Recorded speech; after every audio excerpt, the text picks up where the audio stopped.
नमस्कार साथियों, शिल्पी क्लासेस जोधपुर के यूट्यूब चैनल पर आप सबका हार्दिक स्वागत है। दोस्तों, मैं लक्ष्मण सुतार आज फिर से आपके सामने लेकर हाजिर हुआ हूं राजस्थान की नदियों से संबंधित टॉप 30 महत्वपूर्ण प्रश्नोत्तर।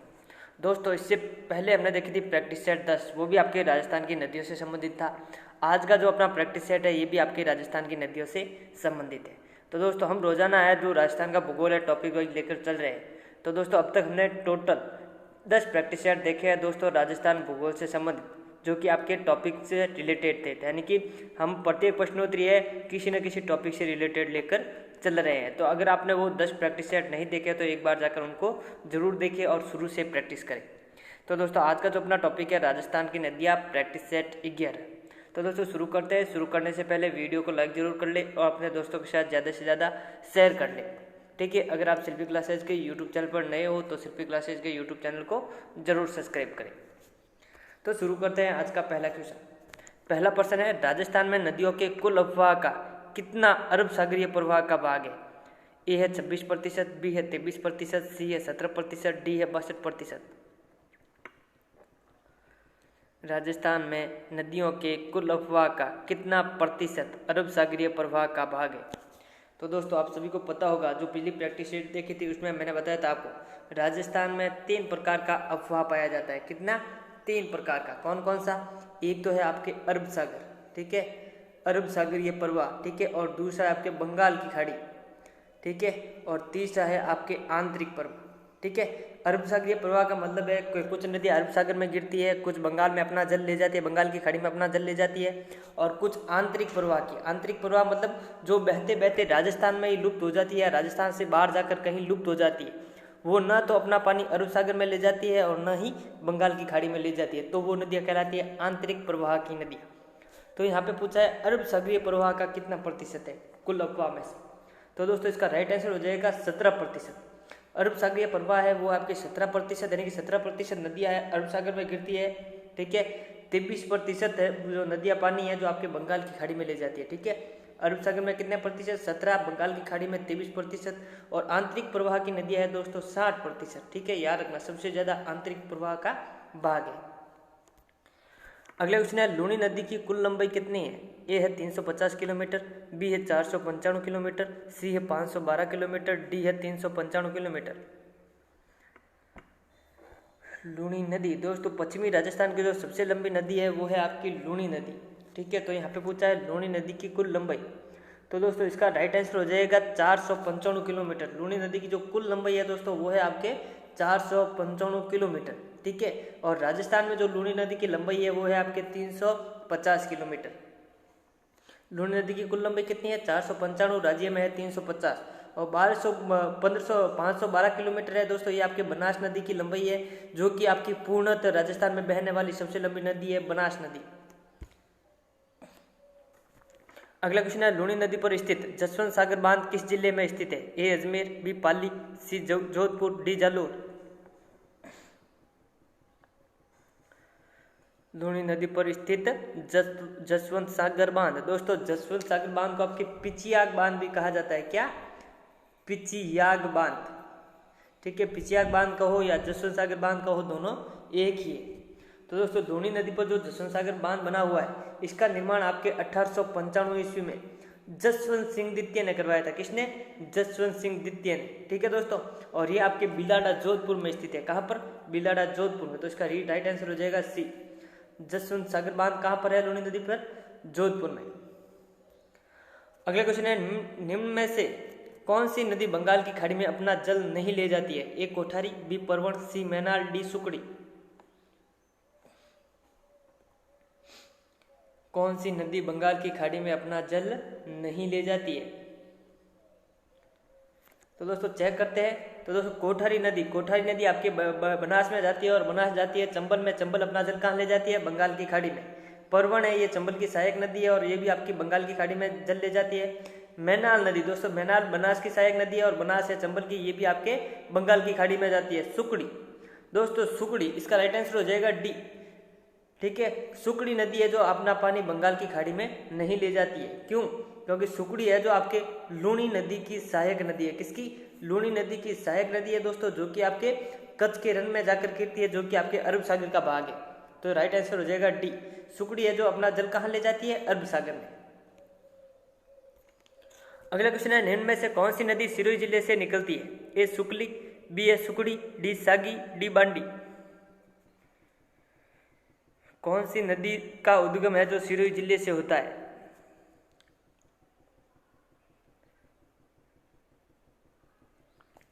तो दोस्तों यहाँ पे पूछा है किस नदी का उद्गम है जो सिरोही जिले से होता है, तो इसका राइट आंसर हो जाएगा ए सुकली नदी। सुकली नदी आपके सैलवाड़ सिरोही से निकलती है। कहाँ से? सैलवाड़ सिरोही से निकलती है दोस्तों। और इसी नदी पर आपके गोकुल भाई भट्ट बांध बना हुआ है। कहाँ पर? सैलवाड़ सिरोही में। ठीक है दोस्तों, तो इसका राइट आंसर ए हो जाएगा। सुकड़ी अभी मैंने बताया था आपको, लूणी की सहायक नदी है जो कि आपके हेमावास पाली से निकलती है। सागी है दोस्तों, ये भी आपके इसके सागी, बांडी, ये तीनों नदियां जो आपके लूणी की सहायक नदियां है। ठीक है, अगला क्वेश्चन है, कांतली नदी के प्रवाह क्षेत्र को राज्य में कहा जाता है? ए गौड़वाड़ प्रदेश, बी है तोरावाटी क्षेत्र, सी है अकरा क्षेत्र, डी है जोहड़। कांतली नदी का प्रवाह क्षेत्र,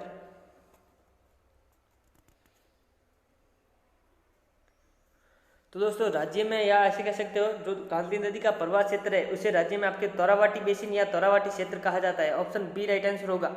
ठीक है दोस्तों, तोरावाटी क्षेत्र। दोस्तों कांतली नदी के जो प्रवाह क्षेत्र है यहाँ पर आपके तोरावाटी बोली जाती है। और दोस्तों जो लूणी नदी का जो प्रवाह क्षेत्र है सांचौर जालोर में, ठीक है, उसको आपके गौड़वाड़ प्रदेश कहा जाता है। ठीक है, तो लूणी नदी के प्रवाह क्षेत्र को राज्य में गौड़वाड़ प्रदेश और कांतली नदी के प्रवाह क्षेत्र को तोरावाटी क्षेत्र कहा जाता है। तो इसका राइट आंसर हो जाएगा आपके पास बी, तोरावाटी क्षेत्र। अगला क्वेश्चन है, पश्चिमी बनास नदी का उद्गम स्थान कौन सा है? ए कोरडा, बी है नया सनवाड़ा, सी है सैलवाड़, डी है पदाना या पादुल्ला गांव। पश्चिमी बनास का उद्गम स्थान, तो दोस्तों पश्चिमी बनास का जो उद्गम स्थान है दोस्तों वो है आपके नया सनवाड़ा सिरोही से निकलती है। कहाँ से? नया सनवाड़ा सिरोही। इसका राइट आंसर भी हो जाएगा। ठीक है, और अभी मैंने बताया था आपको सैलवाड़ सिरोही से निकलती है आपके सुकली नदी। कौन सी नदी? सुकली नदी। अगला क्वेश्चन है, किस नदी को वागड़ की गंगा, कांठल की गंगा कहा जाता है? A Som, B Mahi, C Jakham, D Chambal. किस नदी को वागड़ की गंगा, कांठल की गंगा कहा जाता है?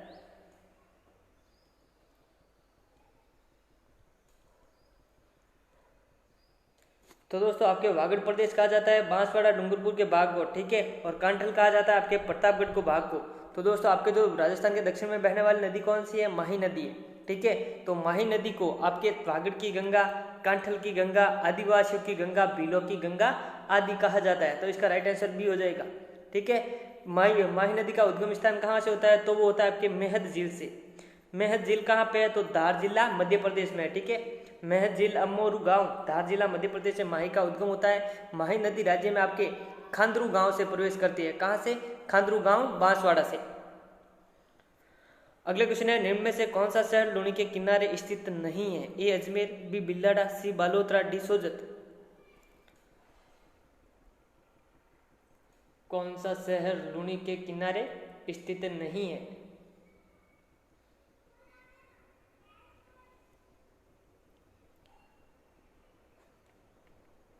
तो दोस्तों इसका राइट आंसर हो जाएगा सोजत है जो आपके लूणी नदी के किनारे स्थित नहीं है। अजमेर दोस्तों, अजमेर आपने नाम सुना जो लूणी का उद्गम स्थान में नाग पहाड़ से आपके सागरमती के नाम से निकलती है लूणी नदी। और सागरमती के किनारे आपके अजमेर शहर बसा हुआ है। इधर पुष्कर से आती है आपके सरस्वती नदी, गोविंदगढ़ में दोनों एक हो जाती है, फिर आगे लूणी के नाम से बहती है। ठीक है, तो अजमेर, बिल्लाड़ा, बालोतरा ये तीनों लूणी के नदी के किनारे, जबकि सोजत नहीं है। तो इसका राइट आंसर डी हो जाएगा।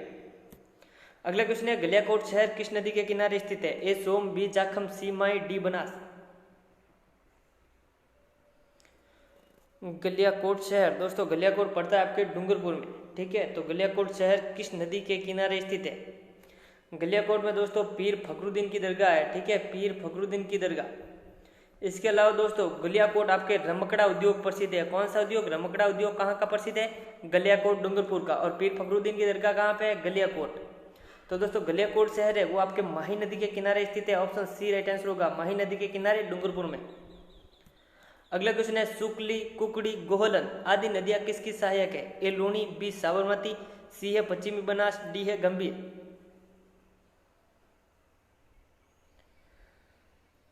सुकली, कुकड़ी, गोलन।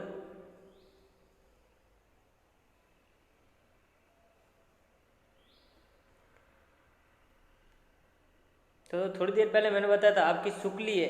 सुकली का जो उद्गम स्थान है दोस्तों वो है आपका सेलवाड़ सिरुई। तो आपको पता करना है कौन सी नदी इनमें से सिरुई से निकलती है। तो दोस्तों इसका राइट आंसर हो जाएगा पश्चिमी बनास। सुकली, कुकड़ी, गोहलन, ये तीनों नदी आपके पश्चिमी बनास की सहायक नदियां है। पश्चिमी बनास का जो उद्गम स्थान है दोस्तों अभी मैंने बताया था नया सनवाड़ा सिरुई से। कहाँ से? नया सनवाड़ा सिरुई से पश्चिमी बनास नदी निकलती है। तो इसका राइट आंसर सी हो जाएगा।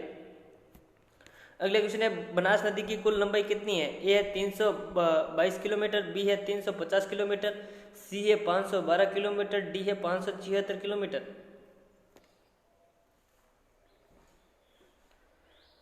बनास नदी की कुल लंबाई दोस्तों, बनास नदी है आपके राज्य में बहने वाली, पूर्णतः राज्य में बहने वाली सबसे लंबी नदी है दोस्तों बनास नदी। ठीक है, तो यहाँ पे पूछा बनास नदी की कुल लंबाई। बनास नदी की कुल लंबाई है दोस्तों 512 किलोमीटर। इसका राइट आंसर हो जाएगा सी। ठीक है, बनास नदी की कुल लंबाई 512 किलोमीटर है, जो कि पूरी की पूरी आपके राजस्थान के अंदर ही बहती है। राजस्थान में बहने वाली, पूर्णतः बहने वाली सबसे लंबी नदी है बनास नदी। जबकि राजस्थान से होकर गुजरने वाली सबसे लंबी नदी कौन सी है? वो है आपकी चंबल। ठीक है दोस्तों, और 350 किलोमीटर है ये आपके लूणी की लंबाई है राज्य में। ठीक है, राज्य के अंदर लूणी की लंबाई कितनी है? 350। जबकि लूणी नदी की जो कुल लंबाई है वो है 495 किलोमीटर। तो दोस्तों बनास की कुल लंबाई कितनी होगी? 512 किलोमीटर। इसका राइट आंसर सी हो जाएगा। अगला क्वेश्चन है साबरमती नदी का उद्गम स्थान किस जिले से होता है? ए सिरोही, बी जालोर, सी उदयपुर, डी डूंगरपुर। साबरमती नदी का उद्गम स्थान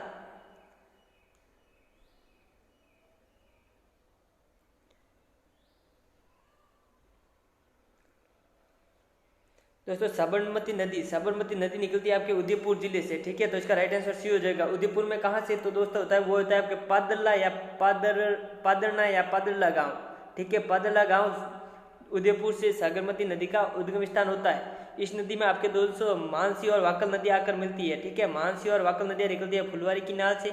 मानसी और वाकल नदियाँ जहाँ पर मिलती है यहाँ पर आपके देवास में, उदयपुर में मोहनलाल सुखाड़िया बांध बना हुआ है। ठीक है, फिर मानसी और वाकल जाकर साबरमती में मिल जाती है। तो इसका राइट आंसर सी हो जाएगा। साबरमती नदी का उद्गम स्थान उदयपुर। अगला क्वेश्चन है राजस्थान की प्रथम जल सुरंग कौन सी है? ए मानसी वाकल जल सुरंग, बी है कडाना जल सुरंग, सी है सी जल सुरंग, डी है अ व ब दोनों। राजस्थान की प्रथम जल सुरंग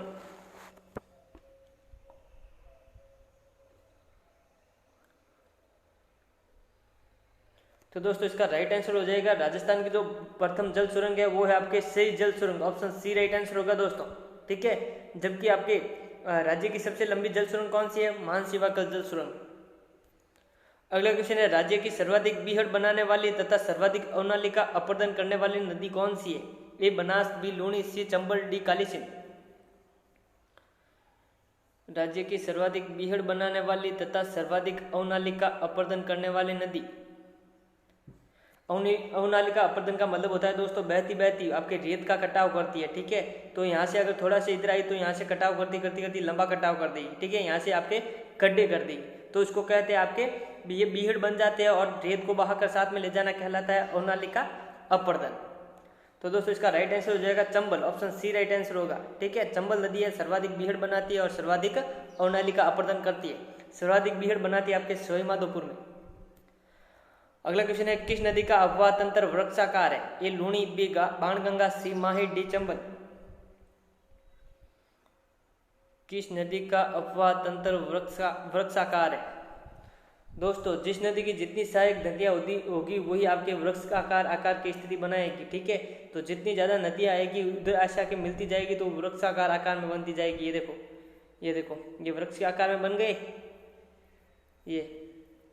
तो दोस्तों इसका राइट आंसर हो जाएगा चंबल नदी। चंबल नदी का जो अफवाह तंत्र है वृक्षाकार है। ठीक है, चंबल नदी की सर्वाधिक सहायक नदियां हैं दोस्तों। चंबल नदी को आपके चरमणियावती, ठीक है, नित्य वाहिनी, राजस्थान की कामधेनु नदी कहा जाता है। अगला क्वेश्चन है, निम्न में से कौन सी नदी चंबल की सहायक नदी नहीं है? ए मेच, बी पार्वती, सी गूंजली, डी है सागरमती।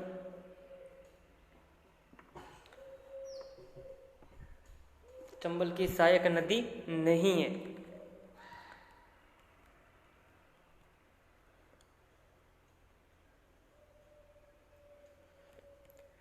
तो दोस्तों इसका राइट आंसर हो जाएगा सागरमती। सागरमती है आपके नाग पहाड़ अजमेर से निकलती है, ठीक है, तो जो आगे चलकर आपके लूणी कहलाती है, ठीक है, जो कि आपके बना चंबल में आकर नहीं गिरती है। बाकी ये तीनों नदियां किसी न किसी नदी की सहायता से आकर चंबल में गिरती है। तो इसका राइट आंसर हो जाएगा डी, सागरमती नदी है जो आपके नाग पहाड़ अजमेर से निकलती है, जो कि आपके लूणी की सहायक नदी है। तो इसका राइट आंसर डी हो जाएगा। अगला क्वेश्चन है, बामणी व चंबल नदी के संगम पर कौन सा दुर्ग स्थित है? ए भैंसोड़गढ़, बी चित्तौड़गढ़, सी मनोर थाना दुर्ग, डी है शेरगढ़। बामणी व चंबल नदी के किनारे दोस्तों चंबल नदी है आपके 84गढ़ चित्तौड़गढ़ से राजस्थान में प्रवेश करती है। माही नदी करती है आपके खांदरू गांव बांसवाड़ा से। याद रखना, चंबल नदी 84गढ़ से, माही नदी खांदरू गांव बांसवाड़ा से राज्य में प्रवेश करती है। 84गढ़ है चित्तौड़गढ़ में। तो दोस्तों यहाँ पे क्वेश्चन पूछा है, बामणी व चंबल नदी के संगम पर कौन सा दुर्ग बना हुआ है? तो दोस्तों वो बना है आपके भैंसोड़गढ़। ऑप्शन ए राइट आंसर होगा, ठीक है। भैंसोड़गढ़ को आपके राजस्थान का वेल्लोर कहा जाता है। और दोस्तों चित्तौड़गढ़ दुर्ग है, चित्तौड़गढ़ दुर्ग आपके बेड़च और गंभीरी नदियों के संगम पर है, ठीक है दोस्तों। और मनोहर थाना जल दुर्ग आपके झालावाड़ में स्थित है दोस्तों, ये परवण और कालीखाड़ के संगम पर स्थित है। और शेरगढ़ दुर्ग दोस्तों, शेरगढ़ जल दुर्ग आपके 12 जिले में स्थित है, ये आपके परवण और काली सिंध के संगम पर स्थित है, पलायता 12 में। अगला क्वेश्चन है, कौन सी नदी राजस्थान व मध्य प्रदेश के बीच 2 बार सीमा का निर्धारण करती है? ए काली सिंध, ब है आहू, सी है परवण, डी है पार्वती। कौन सी नदी राजस्थान व मध्य प्रदेश के बीच 2 बार सीमा का निर्धारण करती है? दोस्तों राजस्थान व मध्य प्रदेश के बीच में सीमा का निर्धारण करती है आपके चंबल नदी। लेकिन यहाँ पर पूछा है 2 बार, चंबल नदी तो 1 बार करती है दोस्तों, ठीक है, लेकिन यहाँ पर पूछा है 2 बार सीमा का निर्धारण कौन सी नदी करती है? तो दोस्तों इसका राइट आंसर हो जाएगा आपके Parvati. Option D right answer होगा, ठीक है। पार्वती का उद्गम स्थान है सीहोर, मध्य प्रदेश से निकलती है, जो कि आपके 12 जिले से राज्य में प्रवेश करती है। फिर 12 से थोड़ी सी 12 और मध्य प्रदेश के सीमा बनाती है, फिर थोड़ी आगे जाती है, फिर कोटा और मध्य प्रदेश के मध्य सीमा बनाती है, ठीक है, जिसमें सवाई माधोपुर भी थोड़ा आता है। तो इसका राइट आंसर हो जाएगा डी, पार्वती। अगला क्वेश्चन है, बिशलपुर बांध किस नदी पर बना हुआ है? ए चंबल, बी बेड़च, सी गंभीर, डी बनास। बिशलपुर बांध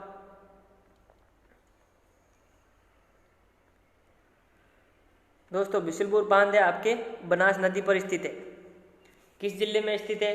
तो दोस्तों बिशलपुर बांध है जो आपके बनास नदी पर स्थित है, टोंक जिले में। तो इसका राइट आंसर हो जाएगा डी, बनास नदी पर बिशलपुर बांध टोंक जिले में स्थित है। इसके अलावा दोस्तों बनास नदी पर सवाई माधोपुर में इसरदा बांध बना हुआ है। कौन सा? इसरदा बांध। सवाई माधोपुर में इसरदा बांध, टोंक में बिशलपुर बांध किस नदी पर बना हुआ है? बनास नदी। अगला क्वेश्चन है, कोठारी नदी का उद्गम स्थान कौन सा है? ए है खमनोर की पहाड़ियाँ, बी है दिवेर की पहाड़ियाँ, सी है गोगुंदा की पहाड़ियाँ, डी है कुंभलगढ़ की पहाड़ियाँ। कोठारी नदी का उद्गम स्थान दोस्तों, कोठारी नदी आपके भीलवाड़ा जिले में बहती है। तो पता कीजिए कोठारी नदी का उद्गम स्थान कौन सा हो सकता है?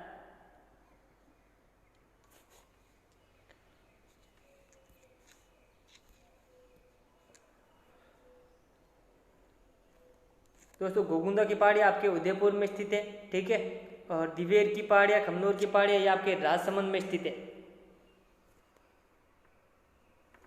तो दोस्तों इसका राइट आंसर हो जाएगा दिवेर की पहाड़ियाँ। दिवेर की पहाड़ियों से कोठारी नदी का उद्गम स्थान होता है। ऑप्शन बी राइट आंसर होगा दोस्तों, ठीक है।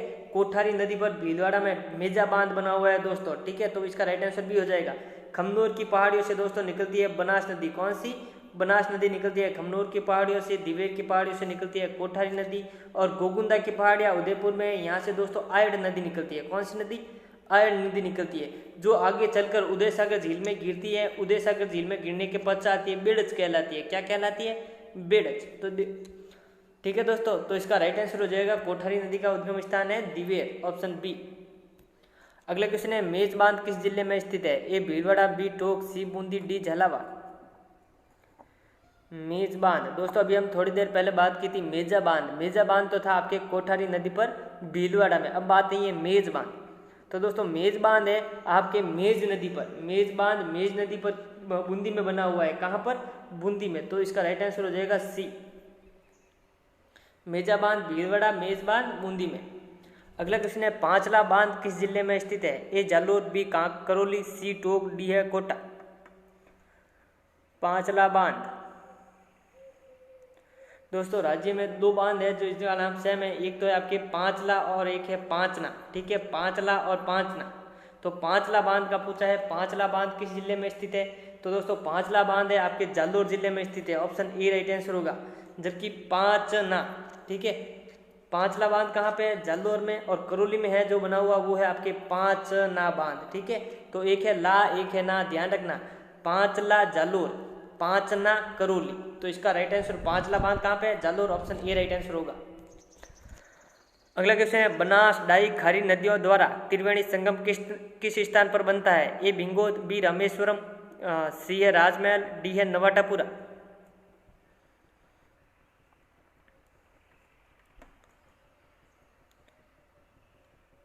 बनास, डाई, खारी नदियों द्वारा त्रिवेणी संगम किस स्थान पर बनता है?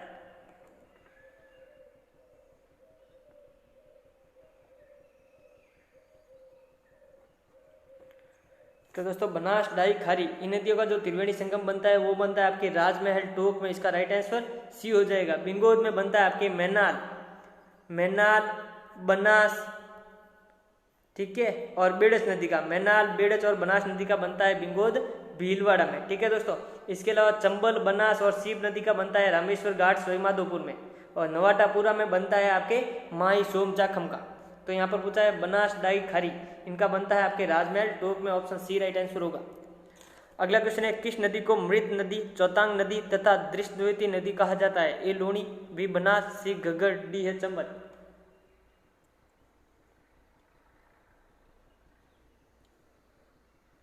मृत नदी, चौतांग नदी तथा दृष्टद्वैती नदी किसे कहा जाता है? तो दोस्तों इसका राइट आंसर हो जाएगा घग्गर। घग्गर नदी को मृत नदी, चौतांग नदी, दृष्टद्वैती नदी तथा प्राचीन कालीन सरस्वती नदी का अवशेष माना जाता है। तो इसका राइट आंसर सी हो जाएगा। घग्गर नदी का जो उद्गम है दोस्तों वो कालका की पहाड़ी शिवालिक श्रेणी हिमाचल प्रदेश से उद्गम होता है। और ये विलुप्त होती है आपके फोर्ट अब्बास पाकिस्तान। कहाँ पे? फोर्ट अब्बास पाकिस्तान में। अगला क्वेश्चन है रूपनगढ़ नाला या नदी का उद्गम कहाँ से होता है? ए उद्यनाथ की पहाड़ी, बी है सेवर की पहाड़ियाँ, सी है नाग पहाड़, डी है खंडेला की पहाड़ियाँ। रूपनगढ़ नदी का उद्गम स्थान दोस्तों रूपनगढ़ नदी है, एक आंतरिक प्रवाह की नदी है दोस्तों। तो दोस्तों रूपनगढ़ नदी का जो उद्गम स्थान है वो आपके नाग पहाड़ अजमेर से होता है। इसका राइट आंसर सी हो जाएगा। नाग पहाड़ अजमेर से रूपनगढ़ नदी का उद्गम स्थान होता है। उदयनाथ की पहाड़ी दोस्तों अलवर में है, यहाँ से आपकी रूपा रेल नदी निकलती है। कौन सी? रूपा रेल। और सेवर की पहाड़ियाँ जयपुर में है, यहाँ से आपके साबी नदी निकलती है। और कंडिला की पहाड़ियाँ सीकर में स्थित है दोस्तों, यहाँ से कांतली नदी का उद्गम होता है। अगला क्वेश्चन है सांकड़ा बांध तथा रैणी बांध किस जिले में स्थित है? ए जयपुर, बी उदयपुर, सी टोंक, डी अलवर। सांकड़ा बांध तथा रैणी बांध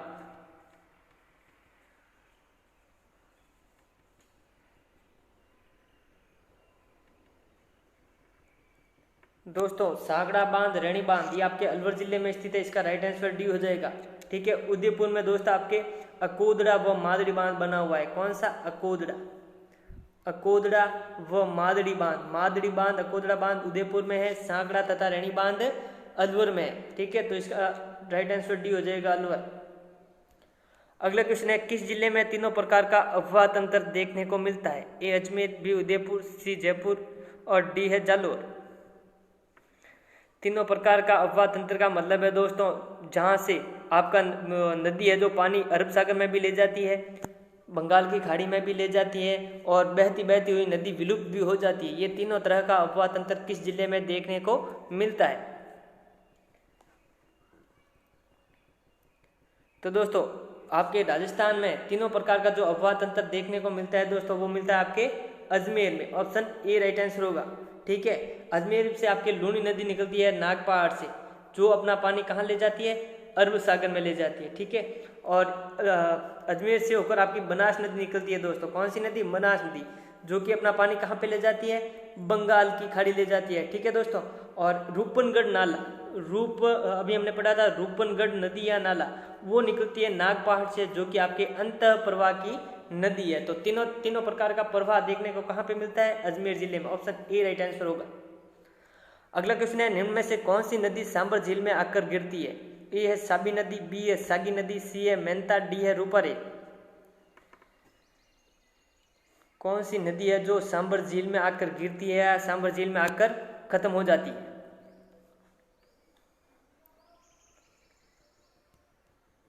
तो दोस्तों 3 नदियां ऐसी है जो आपके सांबर झील में आकर गिरती है। एक तो है आपकी मेहता नदी, ऑप्शन सी राइट आंसर हो जाएगा इसका आंसर। मेहता नदी है, सांबर झील में आकर गिरती है। इसके अलावा एक नदी है खंडेल नदी। कौन सी, खंडेल नदी भी सांबर झील में आकर गिरती है। और ये आपकी रूपनगढ़ नदी, रूपनगढ़ नदी या नाला, ये तीन है जो आपके सांबर झील में आकर गिरती है, रूपनगढ़, खंडेल और मेहता नदी।